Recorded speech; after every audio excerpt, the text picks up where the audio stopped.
Welcome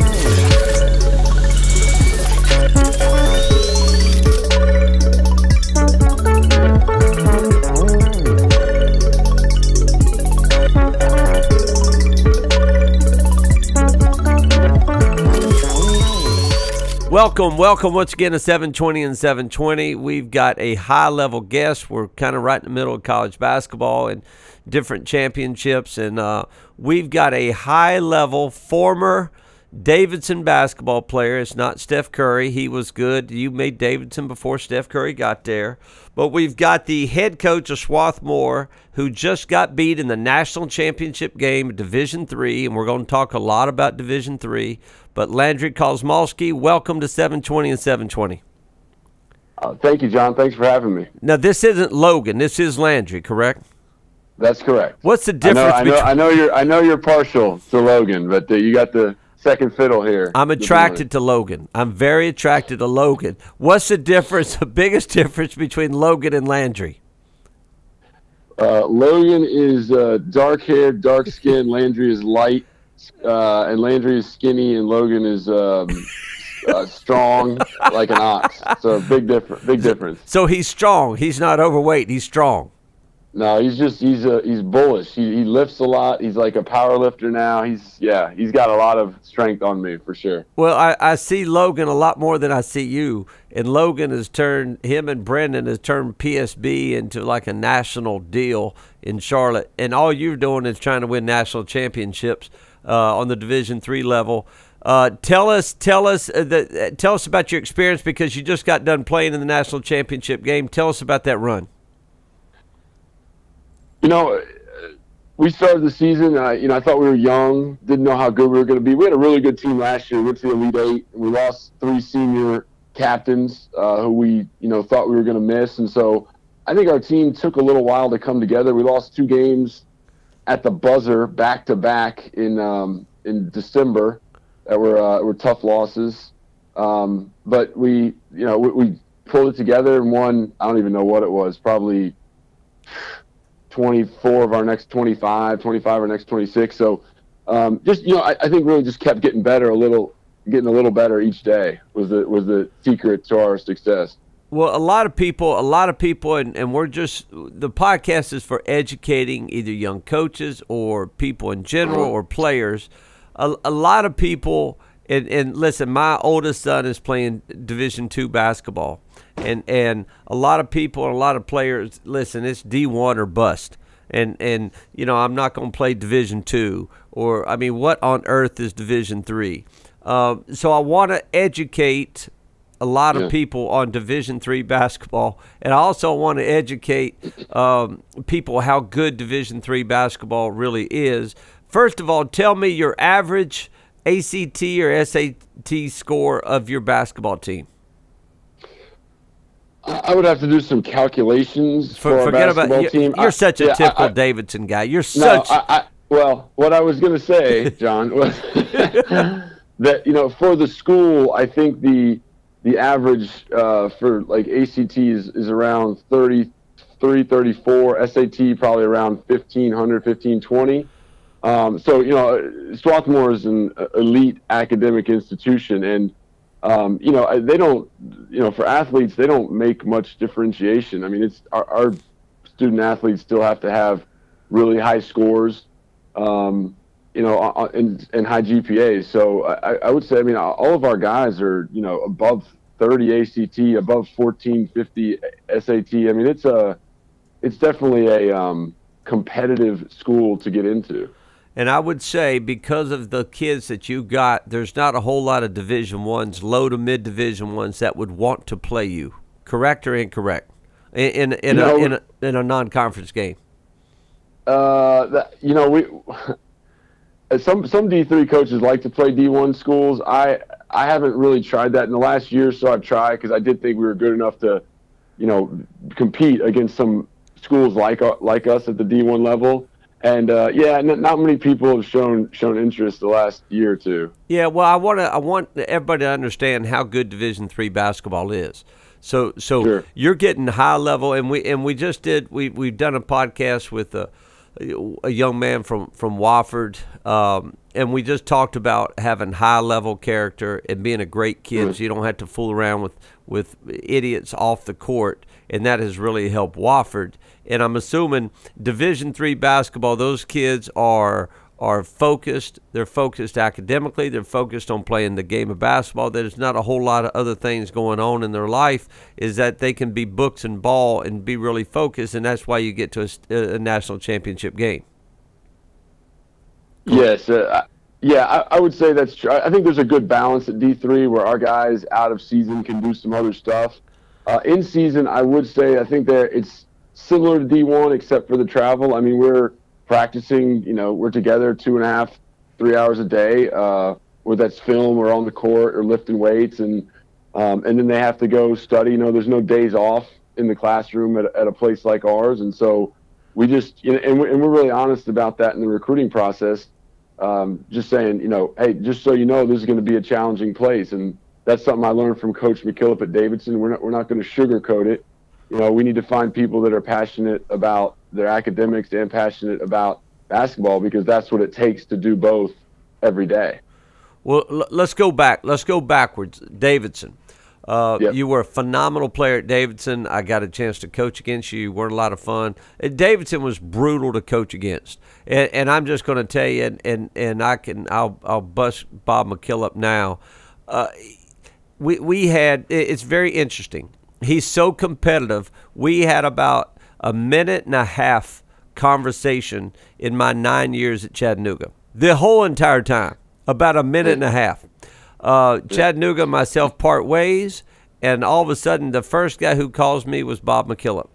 And he has been the nicest, best buddy I've got since that moment. I've gotten the chance to go watch him play, met with my son. He has been phenomenal. So he is so competitive that he doesn't, I understand that. I get that now. I get who he is. What makes Davidson, and what makes him so special? We're trying to teach young coaches how to be special. Why, without giving away too many secrets, why are they so good every year, and what did you learn from them? It's a lot of factors, but if I need to boil it down to one, what I would say is something I said in a speech I gave at Davidson a few years ago, was that when you're on the inside of that program, what you see, the reason they're so good year in, year out, is because Coach McKillop's will is stronger than, pretty much anyone I've ever met. Just kind of going back to his upbringing and being the son of a New York City police officer, and just being incredibly driven and competitive. And I think, what added to that was his first few years at Davidson, they struggled a lot, his first 4 or 5 years. And I think they broke through in year 5, like a lot of people do. But the first 3 years were particularly brutal. And I think that just made him, here's the thing, John, he's different than most people. He's never content. If they're winning 25 games, he's like, we need to win 26. We need to get the next game. Like, he's never content. He's always in the office, watching film or playing practice or talking to the players to just continue to get better. And from coaching, sometimes you come in and your players are content, and Coach McKillop, more than anyone I've ever been around, will nip that in the bud right quick. I mean, he's not going to mess around. If you're not there to practice and get better, you're gonna be called out. And I mean, days after you've won 10 games in a row, he doesn't care. It's bring it every day or just get the hell out, quite frankly. Well, I think it's the toughest. I think that is the toughest thing in coaching. And that's why I think building a program is a lot easier than maintaining one. And for you, you just came in second in the country. To stay on that level, I think it's very difficult. To get to that level, I think it's a lot easier. I think that's why Saban at Alabama football, I've never seen a guy, and McKillop's the same way, but I think they're different and unique. I've never seen a guy so upset when he's up 40 to 14 on Georgia, and the only time you see him smile and love on guys is when he's down. So when they're winning, he is so brutally focused on getting better and better, and he is never content. And you're saying that's Bob McKillop. Yeah, and I read the story about Saban. They win the national title game, and he has a 7 a.m. meeting the next day with his assistants about recruiting. I mean, that's coaches like that. I mean, not quite to that extreme, but he's not like, hey, let's rest and be happy about it. Like, what are we doing to keep getting better? And that's just, I mean, as good a coach as we have in this country, that's still very unique to have that kind of focus. I think I think Bob McKillop. I'm going to tell you, I think he's one of the top 5 coaches in the country. He could coach anywhere in America and be phenomenal, but he's at the right fit at Davidson. Davidson loves him. He fits Davidson. Davidson fits him, so life's good. Tell me, what did you take from him? You were a high school coach for a little bit, and all of a sudden you make the jump. Why how are you similar to Davidson basketball there at Swarthmore? I was talking to someone about this yesterday. I think at places like ours where you have some cerebral players and you have some tough guys and some unselfish guys, I do think the techniques and fundamentals and the system you're teaching is different than it would be, say, if you're coaching at North Carolina. And so I think there is kind of a game plan for how to coach at schools like ours. So what I learned from Coach, and the way I would say he does it, is he breaks a lot of stuff down. He's very detail-oriented, very fundamental-oriented. So I think a lot of teams get out in practice and they play up and down and kind of correct here and there. And Coach is more kind of building it block by block, putting that all together. And it's kind of like I tell our guys, like, I ask them if they've seen Karate Kid, and it's kind of like how he taught taught him karate. It's just like wax on, wax off. That's kind of the way we teach basketball, both I think at Davidson and Swarthmore. Well, I think that's what's great thing about coaching is I was a whole part guy. I mean, I wanted to put the parts in, and I'd put bit by bit in, and then all of a sudden, then we'd put it in the hole, and it'd look a little funny early, and then we get better at it and better at it. A lot of guys just go up and down and teach and coach. I think that's a little harder way, but there's no right or wrong way to do it. And that's how he did it, and that's how you learn. Now, you were a Texas guy. How'd you find Davidson from Texas, or how'd they find you?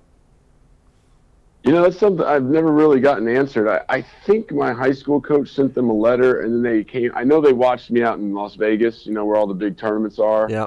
I think that's the first place they saw me, that one summer before my senior year. So I best as I can understand, that's how they heard about me and came to watch me out in Las Vegas. There are so many myths about Division III basketball. All right, and we're gonna squash them all right now, and we're going to educate, because there's myths about Division I and how many scholarships and practice time, and Division II. Because my son's playing Division II, you can split and kind of match athletic aid and academic aid. Division I, you can't. We're going to go through Division III. You're going to educate everybody right now on the level, on how good it is, and the differences between 1 and 2 and 3. All right, so I'm going to ask you questions and then let you kind of run with it, all right? All right. Okay, sounds great. All right, practice time. Tell me about practice time. Tell me about the fall, the season, and then spring and summer. What can you do Division III? Division III, out of season, we cannot do anything as coaches with them athletically related. So we can't, go into the weight room with them. We can't get them on the court for the individual workouts like you can at D1 and D2. So anything they do is generally captain-led. And we've been fortunate to have some, again, I don't think your program gets to be good unless you have some buy-in. And so people coming here just really wanted to get better. So the captains we've had over the last 5-6 years have just, I think been pretty proactive about getting their teammates in to work out and get stronger and get better on the court. Well, let me ask you this real quick. Let me interrupt you real quick. Would you say a player-led or a captain-led basketball team is much better than a coach-led basketball team? I think there's strengths and weaknesses to both. I do think that they take some ownership when they're doing it in the off-season. So, we'll get with them to start practice, and you see, like, wow, they've been doing some stuff and teaching the new guys some stuff. I do think the drawback is sometimes at our level you miss out on, like, someone needs to work on some mechanics or some fundamentals and that you can help them with every day, like, hey, their shot, getting their elbow in or fingertips on or following through. I think that's what we miss at our level a little bit. because it's hard once the season starts, as you know. Like, you got 15, 16 guys. You can't really take a guy off to the side and be doing that or messing with their shot in season. So I think that's the biggest drawback. So you are starting. When do you start? Is it October 15th, or is it when do you start in your first day of basketball related activities? Well, that's a little confusing at our place. Nationally, it's October 15th.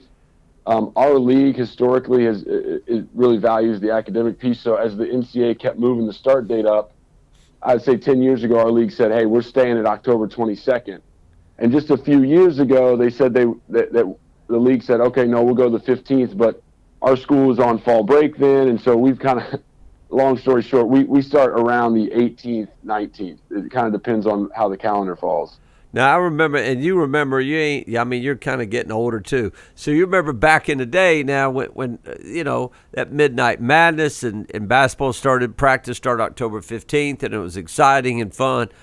Now I'm just going to tell you, I think on the Division I level, I think teams hit the wall. You know, you remember back in the day, you may hit the wall in February. I think teams are hitting a wall in December now, in January. Yep. I mean, you can practice all summer, in August, September, October. There's no excitement about practice starting because practice started in July. And so I do think, I do like the fact that you can be a normal human.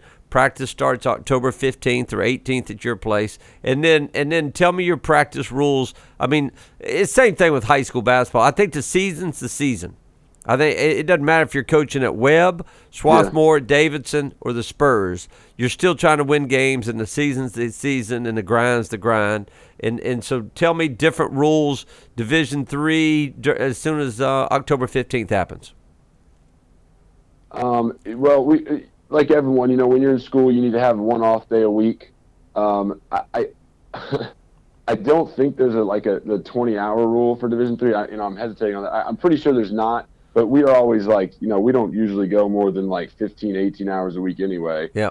So, I mean, we're actually, over the last few years, we've been big about, in all our NCAA tournament weeks, that, you know, we play NCAA tournament games Friday, Saturday. We took 2 days off during the week. We're kind of, you know, at our school, our kids get, you know, they're getting challenged in the classroom, and I think their, you know, emotional reserve can get low, especially that time of year. So we're kind of bigger on off days, especially around some academic pinch points throughout the year. So I think that we try to, especially once we get to January, we try to keep our guys fresh, because I do think the practice time can be counterproductive. But generally, yeah, I mean, we start in October. We're doing what everyone else does. We're going to practice 6 days in a row for 2.5 hours, and you know, you try to get better, and then, you know, have an off day. And as you know, and we tell our guys every year, I mean, the first 3 weeks of practice are brutal, because you're not playing anyone else, and you're sick of playing each other, and you're sick of doing full court zigzag drills, and so yeah, I mean, that's the same at whatever level you're at. And I know if y'all anything like Davidson, you don't ever foul, and you never set illegal screens, correct? No. Yeah, I didn't think that. No, yeah, that's crazy. All right, yeah. so you get to the national championship game, which is phenomenal on any level. It's ridiculous how successful you've been. Season's over. Here comes the spring. And the summer. Division III. What can you do? It's the same as the preseason. We can't do anything with them outside of the season. I would say, be a regular student. Yeah, they're a regular student. I think, you know, our guys will probably take a few weeks. My guess is they'll start, you know, working out again. That's what they usually do. We are fortunate. We do have a strength coach here, so the strength coach can work with them out of season, which has been a huge advantage, because our strength coach is very good, and our guys have gotten a lot stronger, especially the last 3-4 years. So they typically, you know, lift, I would guess 3 times a week, and then they play 3 or 4 times a week together. And basically what D1's doing, except without the individual or group workouts with coaches. It sounds like you keep it very fresh, and Division III is very smart for doing that. All right, next question. Financial aid. How does that work? Yeah. How does that work? Can I get aid? Do I have a scholarship? I mean, I know the answers. I'm just asking. I'm teeing it up for you. Yeah. All right. Tell me about financial aid with Division III. Well, I would say that's what, if people don't know the difference between Division I, Division III, that is the biggest difference, is that there's no athletic aid, supposedly. No athletic aid granted to students. You just said supposedly. All right, take that. We'll clip that out of the podcast. I'm just joking with you. I know how that works. Go ahead. Yeah, no, well, I mean, the way every school does it differently. Our school and a lot of our academic peers are all need-based aid. So if your family needs $65,000 based on what they make, they'll get that. If the school through their calculations feel like you only need $5,000, that's what you'll get. So it's all need based. Some schools have merit aid, so they can say, hey, you're a really good student, we can give you $10,000 extra. And that was where I was kind of joking about this supposedly, but I think there are some schools that are I understand. That are saying, hey, you get a leadership scholarship. Here's $15,000. You just happen to be 6'9" and have a 40 inch vertical. So I think that, but typically I think it is very pure. It's need based or merit aid based on your leadership qualities or academic qualities. So I think 99% of the schools are doing it the right way. Okay, so I'm a great student. My family doesn't have a lot of money, but I'm a great student, and I want to go to some of the elite schools in the country. So I want to come to Swarthmore. So there is a chance. How much does it cost to go to Swarthmore? I don't know the newest number. It's probably like 68 a year. Yeah, 68,000 a year. This is not a. There's no static on this podcast. 68,000. I mean, which is, I think Furman's at 65,000. So 68,000 a year. Is there a chance that you could get that down if I'm a great student and I don't have a lot of money? Could I get that down to paying, 10 to 20,000? You tell me. And here's what I'd say about that. The great student part you can take out. If you're good enough to get admitted, no. I'm being serious. No, if you're good enough to get admitted, which means you're a great student here, but if you're good enough to get admitted, anyone admitted gets that. They don't differentiate between this is the guy we want or this is the girl we want. They don't say like we give them the money. It's if you get admitted, let's go over here and look at your finances, and we have to give you 65 or we have to give you 5. It's based on I forget the term. I want to say need blind. It's need blind admission. So you're admitted. They don't look at your finances when they're deciding whether to admit you or not at Swarthmore. Does that make sense? That's phenomenal that your school does it like that, because they don't look at that. And now you get it admitted and your full need. Do they take care of full need there? Yes. Well, let me just tell you this. Everybody listen, y'all need to go to Swarthmore because it doesn't work like that everywhere. And so you may be full need, and so you should be getting 68,000, and that school doesn't have money to do it, and they may give you 10,000 of that 68 and say you got to come up with 58 grand, and because it doesn't work like that everywhere. And that comes from our endowment. Our endowment is over $2 billion, billion with a B. You said a B, right? A B, yeah. Yeah, that's pretty good. And I think we're like top 5, maybe top 8 in the country in terms of endowment per student. So that endowment allows us to do a lot of flexibility to try to help worthy students in need that want to come to Swarthmore. Well, tell me, because you're going to have opportunities, but you're a great fit at Swarthmore. You're a great fit D3. Sell me on D3 instead of D2. Sell me on D3 instead of D1. Talk to me. As a player? Yes, as a player. Yeah, absolutely, as a player. Yeah. Well, I'd say first, I think we've gotten good over the last few years because we've gotten some guys who are the D1 and D2 level. Either we've had guys with D1 offers. We've had guys with D2 offers that are D2 athletically, but the biggest difference I would say, John, is between Division II and Division III is Division III has more of an academic reputation, and that's not true across the board, of course. But some of the best schools in the country, Swarthmore, Williams, Amherst, Washington Lee, they're Division III schools, and so some people are enticed by that scholarship. You can get it D2 or D1. But we've been able to find people who, again, despite maybe a D2 offer, they want to go because their family or that they themselves value the education and the academic component over everything else. Well, okay, so I want people to understand this. There are, true or false, there are Division I basketball players playing Division III basketball. True. Absolutely.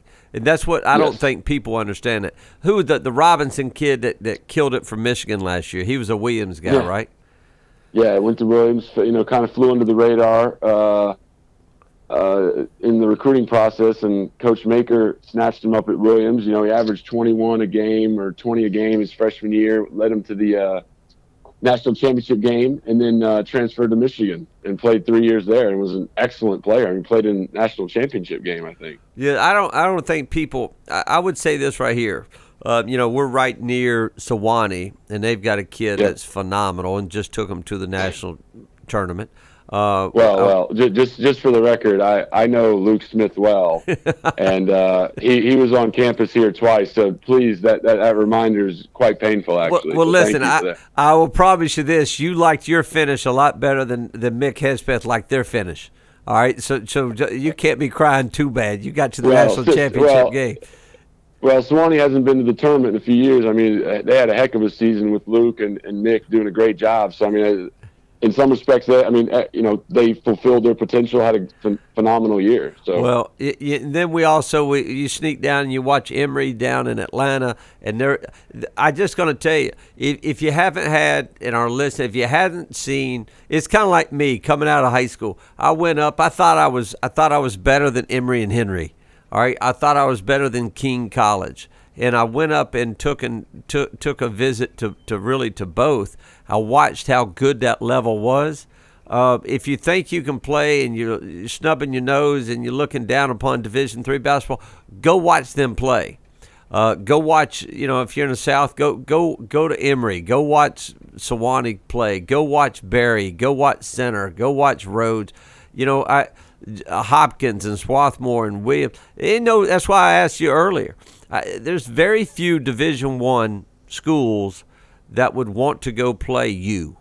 They wouldn't. They'll spend money playing somebody NAIA or NCCAA, all right, instead of NCAA, because your level is very good. So I think there's quite a bit of Division I players playing Division III basketball, and you just got to, once again, you just got to find the right fit, because that's how you're getting Division I players over Division I schools at Swarthmore, correct? Yeah, yes, I would say. I mean, and again, I don't think we're beating D1 schools out head to head typically. Like our All-American Cam Wiley, he's just a senior. His career just ended for us. He had offers from Cornell and Columbia and Army, and along the process, I don't know what happened. Like, they got other guys, so that they kind of pulled that scholarship offer. But he was, he had 3 Division I offers, and he ended up with us, and he was a 2-time All-American, and the winningest player in program history by a good margin.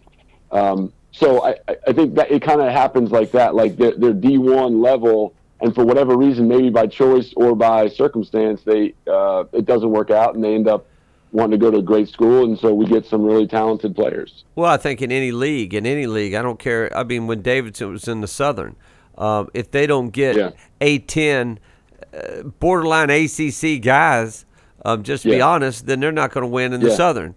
If you don't get Division I, if you're not recruiting Division I guys, then you're not going to go to the national championship game, Division III. Period. I would say that's accurate. And here's what I'd say too, just like you said about Davidson. I think at our level we recruit 3 types of guys. We recruit a guy who's D1 who, thinks he's good enough for D1, and ultimately that proves true, and we can't get him. We recruit a guy who really wants D1, but is maybe an inch too short or a half step too slow. But they have a D1 mentality, and those are the guys. That's why we've gotten really good, because we've gotten a lot of those guys. And then you have the guy who thinks that they're better than D3, and they're actually not even good enough for us. That's what you're saying. Some people think they're good enough, and they're like, "Hey, I'm going to go to Penn, coach. Thanks, but no thanks." And come March, they're asking to come play, and you're like, well, we already got guys that are better. So I do think it's hard at that age to realize our level. And you mentioned Brendan and my brother Logan, like they're trying to educate their players by taking them on visits or D3 games. Like, hey, like you're probably not as good as you think. Like this is a really competitive level. And so I think that's what a lot of people are learning, some of them the hard way, unfortunately. I think the majority of kids that think they're better than Division III cannot play there. I think I'm just going to go to Ole Miss or I'll just go to Carolina and I'm just going to hang out. And I'm going to walk on. Yeah, okay, yeah, sure you are there, pal. Because I don't think they can play on that level. That level is phenomenal. And it's in the academics is off the charts. And tell me, you just went to why on earth are you successful there? What are the three guys, the three keys that why you went to a national championship game? Because if you do that on any level, you're special. So teach young coaches what's important to you and why were you successful? I think first off, if it's tougher in high school, obviously, but if you're able to recruit at our level, I think it's getting the right people. And from coaching against Davidson, John, the right people for us, we think are smart, tough, unselfish guys. So, trying to go out around the country and find three guys like that a year is challenging, with the academic requirements, but that's what we try to, really. So those are the three things you're looking for: smart guys. You're looking for tough guys. You can't coach a soft kid. There is no way a Davidson guy can coach a soft kid. Correct? I was going to say if a Coach McKillop proteges can coach a soft kid, I think you probably didn't learn much from Coach. So, yes, so smart, tough, unselfish. And then I think that the second piece is, and we've just been fortunate that our guys have bought into this, is like once you get here, and we do tell them this in the recruiting process, like, don't come here to be an All-American, come here to be a champion. Like, it's not about you. It's about our team. And you're going to have to trust that what your teammates tell you or what we tell you as coaches is always what's best for the team. And you're going to have to accept that. And if you don't want to accept that, then, again, this probably isn't a place for you. All right, so I learned so much off these podcasts. We just did Kevin Giltner at Wofford, and he talked about this. He was like, they got a thing up in there, and they stole a lot of stuff from Davidson. They won't say it, but they did. We don't become you become us. And so that's exactly what you just said. Don't come here to be an All-American, come here to be a champion. And if you tell kids, I think Rick Byrd is maybe the highest level recruiter in the country, because he's not a shuck and jive guy. He's just a straightforward, this is what we believe in here. Either you fit or you don't fit. We're not putting you up in the Lowe's Vanderbilt Plaza. We're not going to take you to Ruth Chris. This is where you're going to eat. This is how we're going to do our business. And if you can handle it, you can handle it. Come on. And the guys that come are great. You don't have to, I always talked about this right here. You got to recruit them. As soon as they come on campus, you de-recruit them. And then you got to tell them how bad they are. Well, I don't think championship level coaches have to do that. I don't think Bob McKillop has to do that. I think I think he's honest on the front end, and then so he doesn't have to be somebody else on the back end. I don't know. You tell me. No, absolutely. That's what I was saying earlier, and that's what we do here. We're not going to sugarcoat it. I don't think it's good to be not lie to kids, but be misleading and say, hey, yeah, you're great, it's going to be easy. It's not. I mean, and again, then, the kind of, as we mentioned with Coach and with what we're trying to do, I'm sure what Coach Bird's trying to do and Wofford's trying to do is, if you do that, you're getting kids who don't want to challenge. If you challenge them and that gets them excited, then they're going to come and you're going to have the right kind of kids. So I do think, and I've read this about other coaches, and Coach McKillop definitely does it, I think there's certain questions you ask during the process that can tell you or give you insight into what kind of kid they are. It is questions like that, like, hey, it's going to be tough. Is that something you want? Just things like that to find out if they're, kind of self-absorbed or shy away from a challenge, or they're the kind of person you want. Well, we did a podcast with the guy in charge of director of team development with the Patriots and with New England, and they are really big on that, really big on asking certain questions and getting in a conversation to find out. I had one coach said, he sat down with the player. He said, do you like basketball? If a kid said, yeah, it's great. That hurt his chances because he wanted to say, no, I don't like basketball. I asked my son last night, my 13-year-old son, I said, last night on the way home from a baseball game, do you even like baseball? Yeah, Dad, I like baseball. And I said, well, do you like basketball? He was like, no, I don't like basketball. I love basketball. Well, that told me right there the difference between those two sports for him. And, you got to, so you go full and, how do you find, this is, I guess, my last question for you. How do you find toughness? How do you find toughness and then go to the high school level back to Knox Webb? How do you create toughness? If you can't find it, you can't recruit it. You're not Ricky Norris. You ain't going beating the bushes. I'm just kidding. If Ricky Norris listens to this, but how do you find toughness, and then how do you kind of develop toughness? Well, at our level, we're fortunate. We get to get out and evaluate kids. But what's your definition? What's your definition of toughness? You're watching a game. What makes a kid tough, and what makes him not tough? Well, from playing against Davidson, John, that for big guys especially, if you're not going to go hit somebody with some physicality, like, we're not going to look at you, because I think that's just a big part of like how you rebound, how you defend, especially as an interior player at the college level. We joke kind of like if you're not fouling people a lot, we're probably not going to recruit you. And you alluded to that earlier. So I do think like the physical piece, especially as for big players, I do think for other guys, sometimes what I do is I'll go watch, and I won't watch, which most of us do. I won't watch a guy offensively. I'll just watch the team on the defensive end of the court and see who's willing to defend. Because I think, we all know, to defend, it takes toughness and it takes effort. It takes desire. And so if you're watching someone defend and you go, oh, they defend, now you can kind of flip around and watch them on offense. Yeah.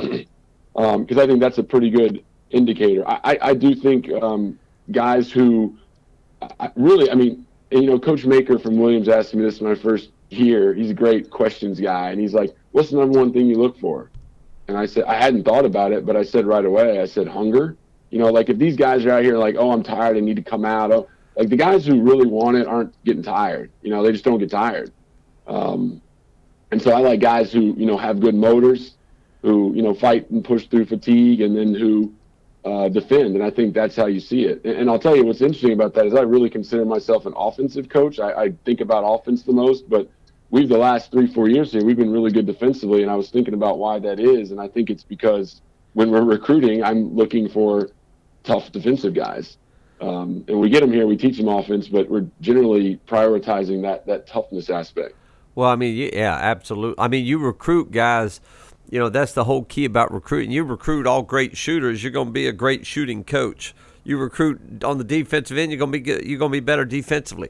All right, well, go help high school coaches right now. How on earth, you're at Knox Webb, all right? Yeah. How on earth can you help guys get tougher, and you can promote some toughness on the high school level? And because those high school coaches, their absolute job is to win games and to help young men and all that, but also to prepare them for college and for later on in life. Yeah. How can they do that?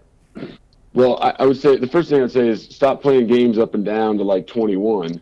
You need to say, hey, we're going to play to 2 baskets, and the loser is going to run a suicide. All of a sudden, competitiveness goes up, times 10. We have a lot of, like, we call them, like, toughness drills, and we don't do them as much at our level anymore because I think, like, guys are getting beat down during the season. But, there's, like, we had a rebounding drill we did at Webb, and we called it War on the Boards. And it's like 4-on-4, you get 3 rebounds in a row. Anytime you don't get a rebound, you sprint to half court, and you get back in, you keep doing it. So things like that where you're just like, you have to get the job done or you're going to run, which I think ultimately, again, we don't run our guys now here. But if you don't have tough guys, you can kind of promote it by doing stuff like that. Like Coach had a toughness drill at Davidson. It was one of those, and everyone's probably seen it. You know, there's 3 guys trying to get the rebound, and they need the first person to 2 gets out, and a guy comes in from the foul line, and so just 3 guys are basically just fighting for their lives, and they get tired, but they have to finish to get out, and then a new fresh guy's coming in, so it just like, you know, it just dials your urgency up, you know, times 5, times 10. Well, so I think things like that can help you get guys a little bit more urgent. You know, I think, I mean, we all have these different toughness drills. I loved stopping the middle of practice and playing one possession. I mean, one possession. All right, Blue, you got the ball. White, you're on D. One possession, you get a stop, you win. You score, you win. Loser runs. And one possession, because how many games come down to one possession? You know, just one. And as a coach, and in the game as a coach, you're pretty helpless over there. You know, it's not like, hey, let's do it. Like it's over. It's like they're either gonna,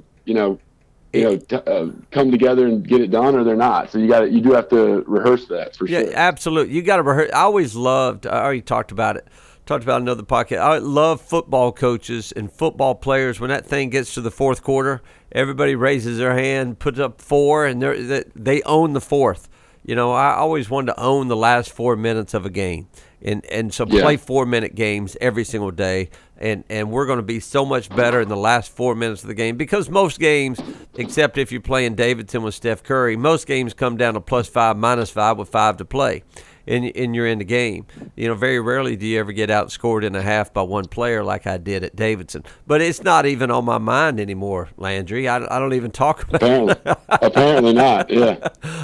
Listen, man, congrats on a great year. Thank you for sharing your insight to Division III basketball and understand, hopefully, the difference between D1 and D2 and D3. And for all those kids and all those coaches that, well, my kid's a Division I player. Let them go play pickup with your guys in the spring, or sneak them up in the south. There's Division IIIs all over the place, and I'm assuming, I went to a preseason NBA game, and for some reason, all the head coaches and assistant coaches were Division III guys. Yeah. Have you noticed that in the NBA? There's a lot of Division III alums out there coaching NBA basketball. Well, I mean, the biggest one, obviously, Popovich. Brad Stevens. Brad Stevens isn't a bad one. Brad Stevens played at DePaul. What's his name? Greg Marshall at Wichita State was a Randolph-Macon guy.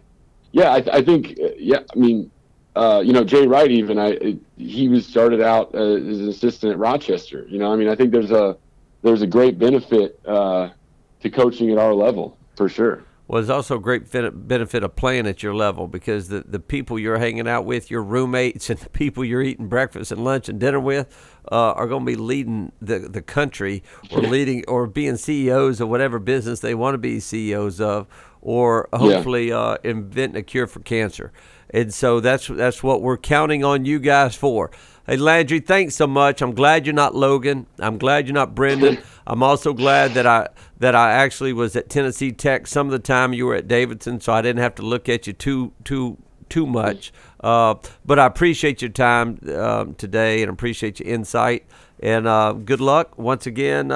Make it back. If you don't make it back to the national championship game next year, you've really done a poor job, and your program's going downhill fast. You got a chance to win it next year. Did you say, do we? Yeah. Do you have a chance to win it? Yeah, you'll have to talk to me in late October, because I mean, it's going to be depending on what recruits we get in and how our guys mature and grow over the summer. I'll be able to tell you more. I think we definitely have the chemistry and the depth and the toughness to do it, but we're gonna have to keep working, keep grinding. How many guys did you lose off that team? We're losing 2 seniors. All right, we're expecting to talk to you being a national champion. You're not going to get back on 720 and 720 unless you win the national championship. Got it? The bar has been set. Yes, I mean, it's a high-level deal, man. Hey, listen, thanks for your time. Appreciate your insight. We'll talk to you soon. Okay, thanks, Coach. All right, buddy, take care.